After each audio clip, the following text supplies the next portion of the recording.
Olá, concurseiros de plantão, aqui quem vos fala é o professor Gabriel Pacheco. Começamos aqui hoje então com o nosso curso em exercícios para o CESP da disciplina de licitações e contratos de TI, ou também, como os senhores já sabem e conhecido das nossas aulas anteriores, de auditoria e fiscalização de contratos de TI. Inicialmente eu vou chamar a atenção dos senhores ao que esse aqui ele é um curso em exercícios comentados para efeito de especialização do candidato na disciplina de licitações e contratos de TI para o CESP. E, claro, vai funcionar também para efeitos de revisão de conteúdo e tratamento, gente, de alguns tópicos adicionais, aos quais, nesse momento, eu darei a melhor atenção do que simplesmente aqueles tópicos de revisão. Imagina-se nesse momento, então, que o aluno esteja numa reta final ou que o aluno esteja se especializando já no conteúdo dentro da banca CESP. Trata-se de um curso, então, de nível avançado, com foco na resolução de exercícios e comentários bem, vamos colocar assim, trabalhados, inclusive, sobre os exercícios. E eu imagino que, nesse momento, você, como aluno, já tenha estudado o curso teórico completo. Esse curso teórico completo que eu estou falando é justamente um curso que é encontrado aqui no Provas de TI, dos módulos 1, 2 e 3. Sim, estou falando dos 3 módulos, para que o senhor tenha embasamento teórico completo, para não, vamos colocar assim, ter problemas na resolução dos exercícios aqui do presente módulo. O ritmo do curso será um pouco mais forte do que o apresentado no nosso curso teórico. Afinal de contas, porque nesse momento eu vou trabalhar com o quê? Eu vou trabalhar com lembranças do que os senhores precisam saber para resolver a própria questão que estiver em curso naquele momento. Trabalharemos no curso com questão desde 2010 a 2013, das quais nós teremos a ANP 2013, ANAC 2012, DETRAN Espírito Santo 2012, Tribunal de Contas do Distrito Federal de 2011, MPU 2010, TRT 21ª Região de 2010, DETRAN Espírito Santo de 2010, Banco da Amazônia de 2010, ABIN 2010, uma observação muito importante, os senhores terão na lista de exercícios de vocês, inclusive, alguns exercícios do TCU de 2010. Como se trata de questão tanto quanto sofisticada e um pouco desgastante da gente tratar aqui no curso, para não ficar aquela coisa chata, mascante, uma videoaula, vamos colocar assim, desgastante para vocês, eu vou pedir para que os senhores resolvam esses exercícios em casa e publiquem. Justamente aqui, ó, gente, eu gostaria que vocês publicassem a dúvida de vocês justamente aqui, tá vendo? Tem esse grupinho aqui, ó, que foi criado na rede itinerante para esse fim. E também tem um grupo do TI para concursos, que é de fundação minha, lá dentro do Facebook, que é www.facebook.com/groups/TI para concursos. Vocês vão entrar lá, vão publicar dúvida, professor, conforme você disse, você pediu, a dúvida está aqui, pode responder para mim, por favor? Eu vou responder prontamente a vocês. E o legal, dentro desse grupo aqui, ó, do Facebook, a gente está no plural aqui no final mesmo, tá, gente? É TI para concursos. A gente vai ter a seguinte vantagem: eu não deixo a galera ficar utilizando o grupo somente para propaganda. Então vocês conseguem realmente ter discussões bem aprimoradas, bem avançadas sobre os assuntos relacionados à tecnologia da informação aqui dentro, tá? Então, o que vai acontecer? Poxa, bateu dúvida e tudo mais nesse exercício específico do TCU, ou então nos outros que a gente não resolveu aqui no curso, tranquilo, gente, relaxa, porque na verdade a gente tem aproximadamente 60 questões sendo resolvidas no curso e uma lista de exercícios com aproximadamente 80 questões. Então terão 20 questões aí para a gente poder ir praticando, discutindo no decorrer do período que vocês ainda estiverem estudando. Bem, como que eu trabalho com as questões em curso de exercícios, tanto no presencial quanto em videoaulas? Eu gosto muito, gente, de revisar todo o conteúdo que é necessário para que você se vire, né, com a questão ali no momento que ela for apresentada, antes da questão ser trabalhada. Ou seja, eu reviso todo o conteúdo, falo um bocado, entendeu? Foco um pouco nos tópicos principais que a banca gosta de trabalhar e logo em seguida eu apresento a questão. O que os senhores têm logo em seguida? Então, os senhores terão uma provocação da memória de curto prazo de vocês. Para que esse método se torne importante, o interessante é que os senhores também revisem o conteúdo logo após uma semana, ou então 2 semanas também antes da sua prova. Para que assim os senhores provoquem, inclusive, a memória de médio prazo de vocês, né, revisando uma semana depois que os senhores assistirem esse curso, e logo antes da sua prova, 2 semanas, os senhores revisem novamente para que o senhor provoque sua memória de longo prazo. Outro ponto que eu vou chamar a atenção dos senhores é que eu vou disponibilizar os slides em formato grande e em folhetos. Tanto com essas anotaçõezinhas que eu tenho feito aqui, essas setinhas, as marcações, os tópicos que são mais importantes ou não, ou sem eles. Então não precisa ficar desesperados, remarcando as coisas ali do slide que estiver em branco, porque o que tiver marcado já vai estar disponibilizado. Outro ponto, conforme eu disse, a lista de exercícios vai ser disponibilizada de maneira integral para os senhores. Alguns endereços importantes que eu vou chamar a atenção aqui é justamente o primeiro deles. É esse aqui, o tiparaconcursos.net. É atualmente um site, um blog, ao qual eu coordeno, mas que está virando um enorme portal de conteúdo da área de tecnologia da informação para concursos, inclusive com publicação de materiais em PDF de altíssima qualidade. Então, ali para o final de junho e início de julho de 2013, os senhores já podem acessar esse site, que vocês não vão se arrepender do que vocês vão ver lá dentro, tá, gente? A equipe selecionada, ó, assim, uma ótima equipe que eu selecionei para trabalhar aqui dentro, e é também um site aqui parceiro do Provas de TI. Bem, Twitter. Temos aqui então o Twitter, que é twitter.com/TI para concurso, e o local onde vocês vão encontrar, afinal de contas, as aulas necessárias, inclusive do curso teórico, e também esse curso aqui, caso os senhores estejam assistindo essa aula como aula demonstrativa em algum local. Muitas pessoas me perguntam, professor, de onde você tira o seu conteúdo teórico? Eu tiro todo o meu conteúdo teórico do site do TCU, do site planalto.gov.br, sendo que aqui do TCU especificamente é de onde eu tiro toda a ideia dos acórdãos, e aqui do planalto.gov.br é de onde eu tiro justamente a parte legal, ou seja, as leis e decretos.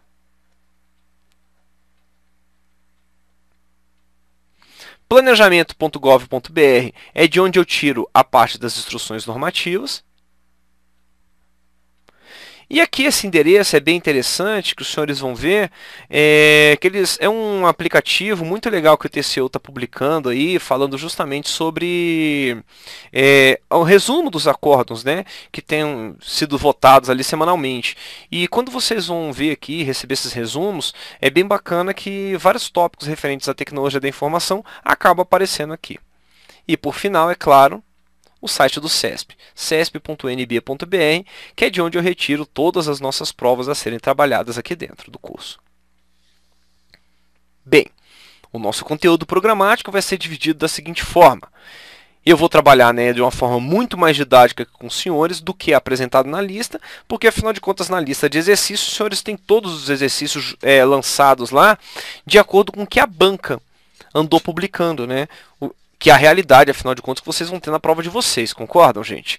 Poxa, qual a realidade? Você vai chegar ali, vai ter como, por exemplo, uma questão falando sobre legislação e conceitos básicos, logo depois uma questão falando sobre planejamento da contratação. Mas aqui dentro eu consegui separar as questões de uma forma muito melhor organizada, na qual a gente vai ter como, por exemplo, uma abordagem bem legal, né? No que diz respeito aos decretos, como por exemplo 2.271, 7.174, decreto 7.579, a lei 8.666, a lei 10.520, todos os acordos do TCU e mais alguns outros decretinhos que nós vamos fazer citações aqui no decorrer da aula, aparecendo aonde? Aparecendo cada um com o seu conteúdo específico relacionado a cada tópico, dentro do processo que é apresentado pela própria IN 04.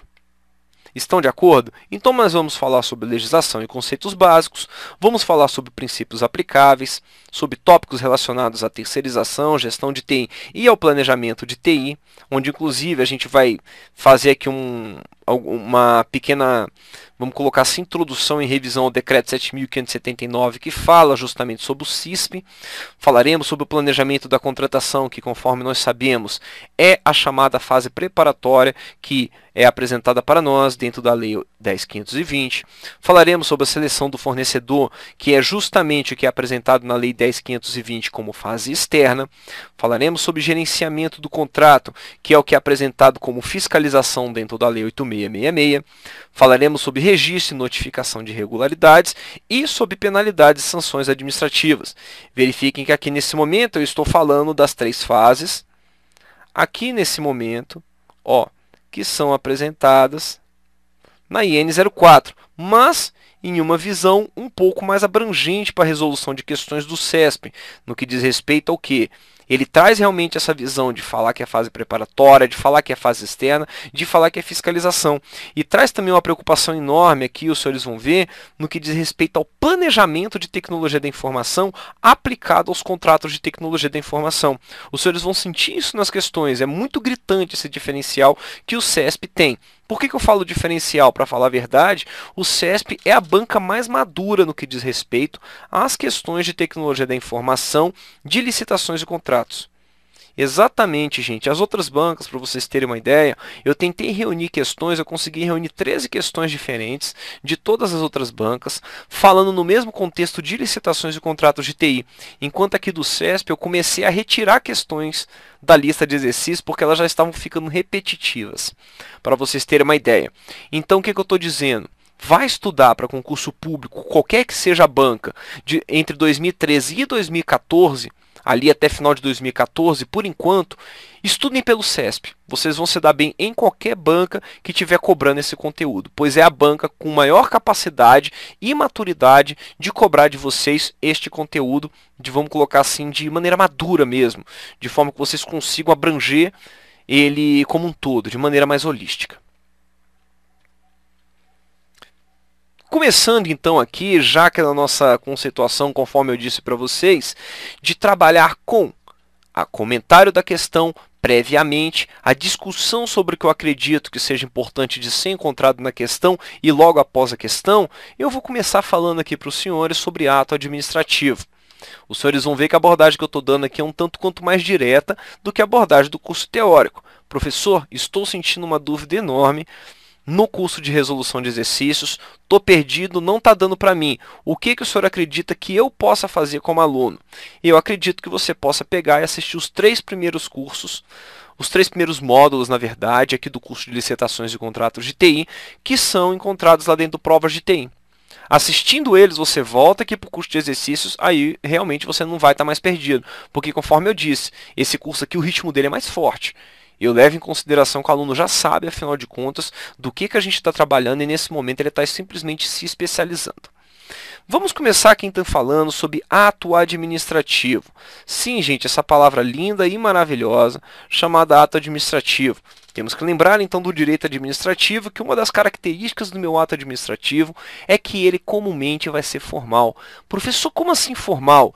Ele é escrito em papel? Não. Quando eu digo que um ato administrativo ele é formal, eu estou dizendo para os senhores que ele tem uma forma específica, uma forma a ser trabalhada em algum lugar, seja o silvo, entendeu, de um guarda de trânsito, aquele apito, entendeu, que ele emite, seja simplesmente um documento que é emitido pelo administrador público no momento que ele estiver representando a administração pública. Esse é o formato, ou seja, é o formato em papel, é o formato físico, ou então o formato, vamos colocar assim, oral, parte, entendeu, alguma coisa que um guarda pode emitir. De acordo com Eli Lopes Meirelles, o nosso saudoso Eli Lopes Meirelles, dos gênios aqui do direito administrativo, ele conceitua então o ato administrativo da seguinte forma: é toda manifestação unilateral de vontade da administração pública, que ainda nessa qualidade tenha por fim imediato adquirir, resguardar, transferir, modificar, extinguir e declarar direitos, ou impor obrigações aos administrados ou a si mesmo. Ou a si própria, na verdade, né? De acordo com Maria Silva de Pietro, para quem ainda não sentiu que tenha ficado muito claro que é um ato administrativo, é a declaração do Estado, ou de quem o represente, que produz efeitos jurídicos imediatos, com observância da lei, sob regime jurídico de direito público e sujeito a controle pelo Poder Judiciário. Pronto, foi isso que a Maria Silva de Pietro nos disse. O que nós podemos tirar aqui de importante? O ato administrativo, na verdade, ela vai se apresentar como uma manifestação, uma declaração do Estado representada e feita dentro da administração pública pelo administrador público. Quando nós olhamos então para um processo licitatório ou então para qualquer procedimento licitatório realizado dentro do processo, o que vocês imaginam que a gente está fazendo?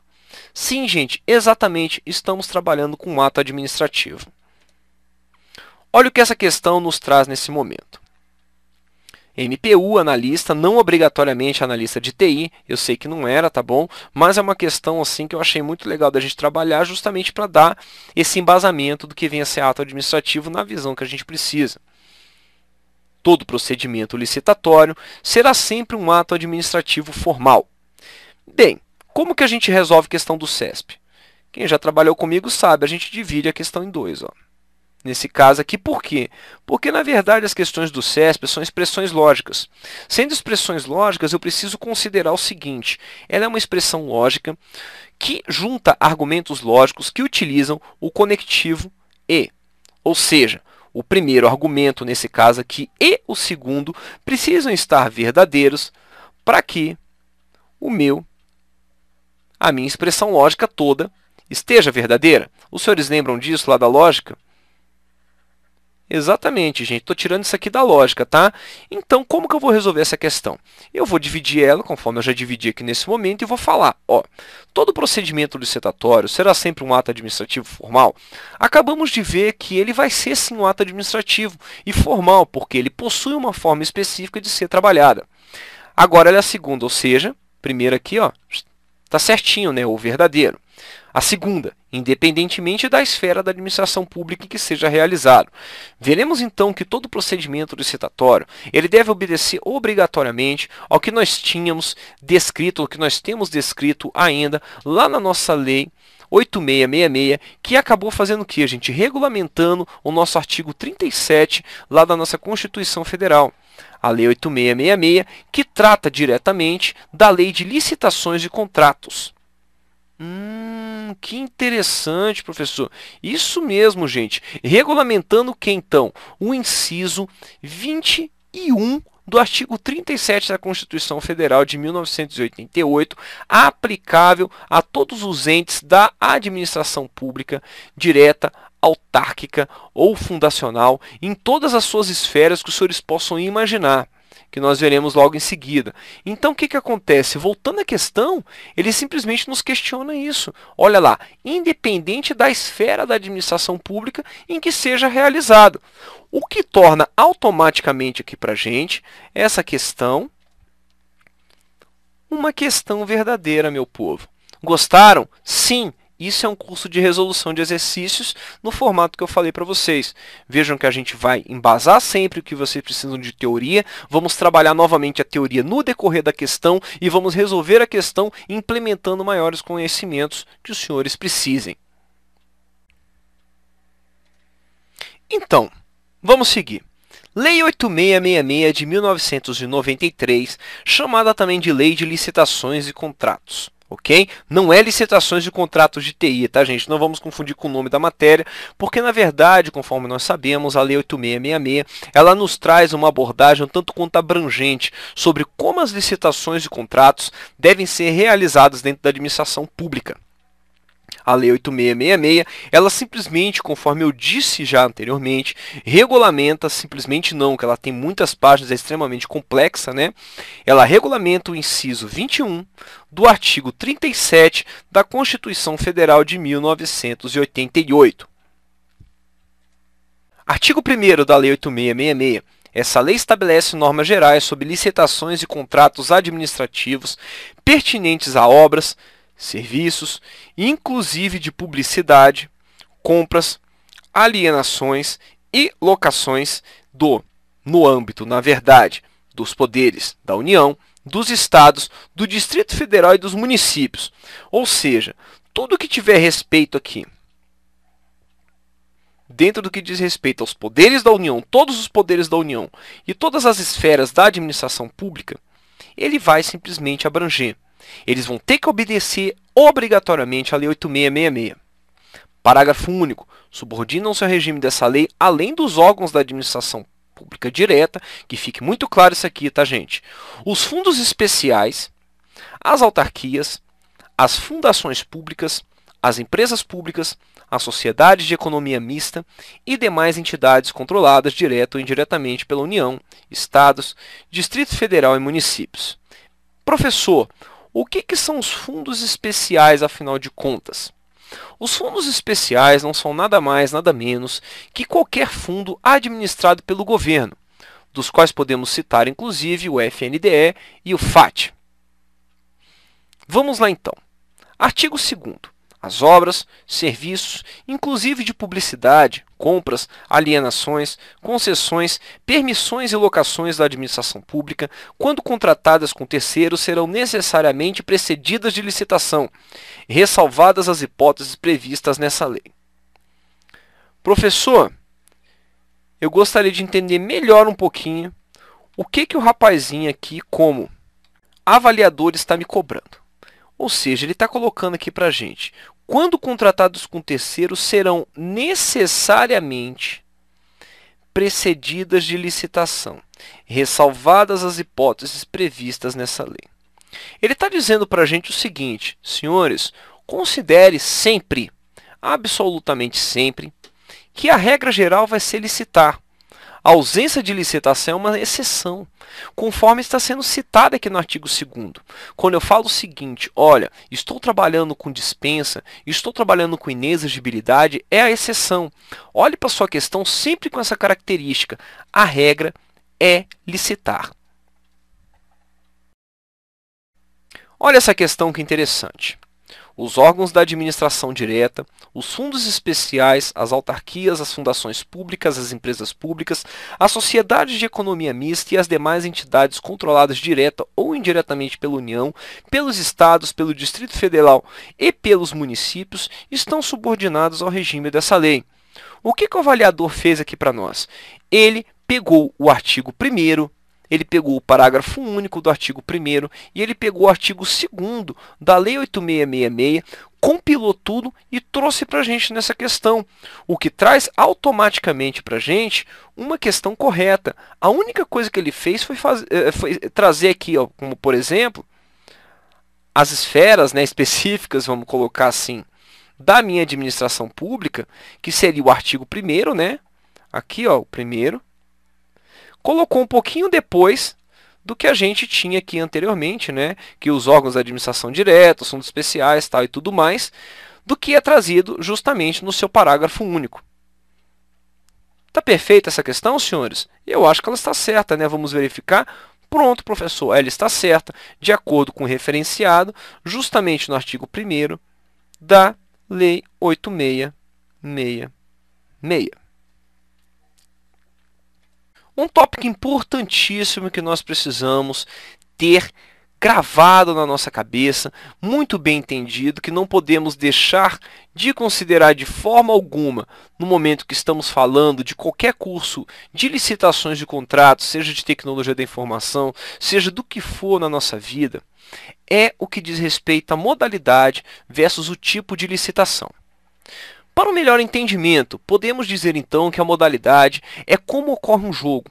Quando falamos em licitação, e o tipo é o quê? O tipo será a regra do jogo para o seu cumprimento. A modalidade é como o jogo vai acontecer e o tipo são as regras daquele jogo. Como, por exemplo, na modalidade convite, quando a gente for trabalhar com um tipo menor preço, quais são as regras do jogo? As regras do jogo é que o menor preço seja utilizado para que eu consiga julgar o meu jogo.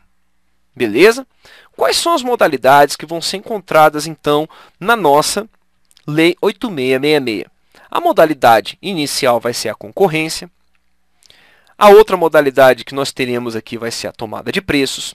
A outra modalidade mais simples possível vai ser o convite. Tá? Eu vou até anotar aqui para você, ó, gente. Mais simples. Porque ela é simples mesmo. Tá joia? Ela é dotada da mais simples possível. Para você ter uma ideia, o cara aqui não recebe edital, né? Vamos colocar assim, ele recebe uma carta convite. Vamos ter aqui a modalidade concurso, a modalidade leilão também. O que eu preciso chamar a atenção dos senhores? Que, de acordo com o que é encontrado no artigo 22, é permanentemente proibida a criação de qualquer outra nova modalidade ou combinação das acima citadas. a não ser, gente, mediante decreto-lei, entendeu? Do Poder Executivo, de acordo com o seu chefe do Poder Executivo e pititi patatá. Ou seja, quando você olha como, por exemplo, para a modalidade pregão, você não pode considerar na sua questão que ele está falando para você, olha, existe a modalidade concorrência, tomada de preço, convite, concurso e leilão, e é permanentemente proibida a criação de qualquer outra modalidade, e você simplesmente remeter tua cabeça ao pregão e achar que essa questão vai estar errada. Não, de forma alguma. Ele está simplesmente trazendo para a gente o quê? O que está especificado no artigo 22. Professor, como que eu faço para poder decorar isso aqui? Eu acredito que nesse momento você já esteja decorando, afinal de contas, isso aqui é um super curso de exercício, né? Mas, se não decorou ainda, você vai falar todos os momentos da sua vida com topré com colé. Com topré com colé é o quê? É com de concorrência, topré de tomada de preços, com colé de convite, concurso e leilão. Professor, eu ainda não sei direito o que cada uma dessas modalidades faz para mim. Poxa, vamos dar uma lembrada? Modalidade concorrência. A nossa primeira coleguinha aqui então. A modalidade concorrência você tem que considerar que ela é a modalidade de licitação por excelência, ou seja, a principal e mais utilizada a ser mais completa também.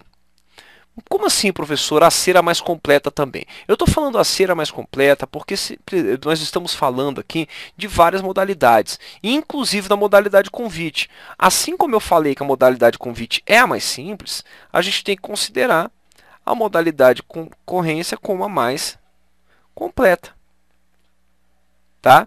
E também como a modalidade por excelência. Se destina, na verdade, às maiores e mais sofisticadas contratações, podendo substituir qualquer outra modalidade.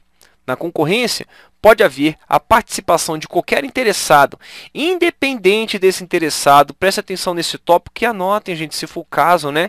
Independente de registro cadastral, que é aquele conceituado como o banco de dados público, previsto e detalhado nos artigos 34 a 37 da Lei 8666. O qual contém um registro dos licitantes que frequentemente participam de licitações com validade de 1 ano, cujo objeto é a demonstração antecipada de aptidão para celebrar contratos com a administração pública. Em outras palavras, na concorrência, deve haver, na verdade, então, uma fase de demonstração de aptidão para contratar com a administração pública, uma fase prévia para falar a verdade, tá, gente? Logo, então, com o seu registro, né, gente, cadastral, nesse momento aqui da concorrência, né, vocês vão ver aqui, né, seja a principal, ela mais utilizada, substitui qualquer outra modalidade, outra modalidade de licitação, certo? E o nosso concorrente aqui, ele não precisa estar obrigatoriamente registrado nesse banco de dados. Poxa, o que você está dizendo, professor? Eu estou dizendo o seguinte, existe um banco de dados chamado SICAF, que é um software desenvolvido pelo CEPRA para a administração pública que traz essa visão. Na concorrência, o cara não precisa estar ali registrado. Tudo bem? Anotaram isso? Beleza, então. Outro ponto. O resumo do edital da concorrência deve ser publicado no mínimo uma vez no Diário Oficial e também em jornal de grande circulação na região que se operacionalizará a obra ou será prestado o serviço, com indicação expressa no local do edital com antecedência de 45 dias, se for melhor técnica ou melhor técnica e preço, e de 30 dias de antecedência para os demais tipos de licitação. Professor, de onde você tirou essa referência? Do artigo 21, inciso 1º a 3 e parágrafos 1º e 2º da Lei 8666. Pô, professor, bacana, hein? Resumão legal você trouxe aqui da concorrência. E isso não tem sequer escrito na Lei 8666. Então tá, gente, acredito que vocês saíram fazendo suas anotações, tomando seus tópicos, porque essas são as características da modalidade concorrência. Tomada de preços. A tomada de preços é a modalidade de licitação intermediária, podendo participar somente licitantes cadastrados. Opa, peraí, já diferenciou então da concorrência. Pegaram isso? Ok, então, excepcionalmente, poderão participar interessados não cadastrados, desde que obedecidas às exigências legais, que vão tratar do quê? Da demonstração para a comissão de licitação, que atendem todas as exigências para cadastramento no prazo de até 3 dias a data para recebimento das propostas. Da mesma forma que na modalidade de concorrência, o extrato, gente, ou o resumo do edital deve ser publicado no mínimo uma vez no Diário Oficial da União e uma vez em jornal de grande circulação da região onde será executado o contrato com antecedência de, olha só essas datas que são diferentes da concorrência, tá, gente? 30 dias no caso do tipo melhor técnica e preço, ou 15 dias nos demais tipos de licitação. Convite. O convite, gente, é a modalidade, conforme eu já disse, mais simples de licitação e se destina a contratações menores na administração pública. Ela vai ser tão simples, né, como eu brinco, né, inclusive, que até mesmo o edital vai ser dispensado, sendo substituído pelo instrumento convocatório denominado carta convite, o qual consiste no envio para alguns interessados do convite para a participação da licitação. A priori, no convite, na modalidade convite, só poderão participar da licitação os efetivamente convidados, devendo ter no mínimo 3 convidados para que a licitação seja válida. Porém, gente, existem questões, inclusive, que gostam de cobrar essa característica. Excepcionalmente, qualquer interessado poderá participar desde que cumpra os seguintes requisitos. Tome nota. Só poderão participar aqueles que não receberam a carta, todavia, tem registro cadastral mostrando aptidão para contratar com a administração pública e que demonstre, gente, exteriorização de vontade de participar, né, na verdade, em até 24 horas contadas da data para receber a proposta. Não há necessidade de publicação da carta no Diário Oficial, esse é um tópico muito importante, tá, gente? Nem tampouco em jornal. Porém, o que exige-se na carta convite? Que ela seja fixada, pelo menos, em local específico e apropriado da repartição pública licitante, né? Sei lá, fixou ali na parede alguma coisa, né, para poder informar, ó, existe uma carta convite aqui que está válida, ok? Vamos lá, então. No caso, gente, de ser necessário outro convite, ou seja, publiquei, só apareceram 2 dos cabrinhas, no caso de ser necessário, desse caso da necessidade de publicar outro convite com objeto análogo ou idêntico, a administração pública não poderá convidar os mesmos licitantes enquanto existirem cadastrados o suficiente para novo convite, ou seja, no mínimo 3. A cada novo convite vai ser sempre obrigatório convidar no mínimo um novo interessado, essa é a ideia. Conforme a gente pode ver, inclusive se vocês tiverem curiosidade para dar uma olhadinha, isso está listado lá no artigo 22, parágrafo 6º da Lei 8666. A outra modalidade que nós teremos é o concurso. Primeiramente, o que eu vou chamar a atenção aqui da modalidade concurso? A modalidade concurso, gente, não vai ter qualquer tipo de ligação com concurso público, que é o que vocês estão prestando atualmente. Então, a gente não pode fazer essa confusão, tudo bem? Concurso vai ser a modalidade de licitação entre quaisquer interessados para a escolha de trabalho técnico, científico ou artístico, mediante instituição de prêmios ou remuneração aos vencedores, conforme critérios constantes de edital publicado na imprensa oficial, com antecedência mínima de quê? De 45 dias, não havendo necessidade de publicação no jornal. Nessa modalidade vai ser imprescindível que, além do edital, também haja o regulamento próprio para detalhar as qualificações dos participantes, definição da comissão de julgamento, forma de apresentação de trabalhos, etc. Leilão é a modalidade de licitação na qual podem participar qualquer interessados independentemente de registro prévio. Se destina exclusivamente à alienação de bens e móveis inservíveis, não afetados da administração pública e que seja objeto de apreensão e penhora. E o pregão, gente? Afinal de contas. Bem, o pregão a gente vai falar dele no momento que for de falar sobre pregão, quando começarmos a tratar de questões específicas sobre a modalidade de pregão e bens e serviços comuns. Tá. Artigo 23. Na execução de obras e serviços e nas compras de bens parceladas nos termos do parágrafo anterior, a cada etapa ou conjunto de etapas da obra, serviço ou compra há de corresponder a licitação distinta, preservada a modalidade pertinente para a execução do objeto em licitação. Professor, o que você quer dizer com isso? O seguinte, a cada obra, a cada parcela que a gente tiver dentro de qualquer obra ou serviço da administração pública, a gente pode parcelar, gente, em quantas vezes forem necessárias. Tudo bem? Sendo que a cada etapa, o conjunto de etapas, há de corresponder licitação distinta. O que eu estou falando? Eu parcelei, certo? Estou ali com a minha licitação, parcelei ela em 2, ok? Aqui eu vou ter etapa 1, etapa 2, etapa 3. O que ele está dizendo? Na etapa 1, ela vai ter a modalidade pertinente da etapa 1. Na etapa 2, vou ter a modalidade pertinente da etapa 2. Na modalidade 3, vou ter, na etapa 3, vou ter a modalidade pertinente à etapa 3. O que eu quero dizer? As licitações, então, podem ser parceladas, afinal de contas? Podem, gente. Concordam comigo? Algumas observações que eu faço, então, a esse respeito, do artigo 23 ainda, é o seguinte. A concorrência é cabível em qualquer valor de objeto, inclusive nas licitações internacionais. Quando puder usar convite, também poderá usar tomada de preços e, em qualquer caso, a concorrência. Não se deve, gente, de forma alguma, utilizar convite ou tomada de preços para parcelas de uma mesma obra ou serviço.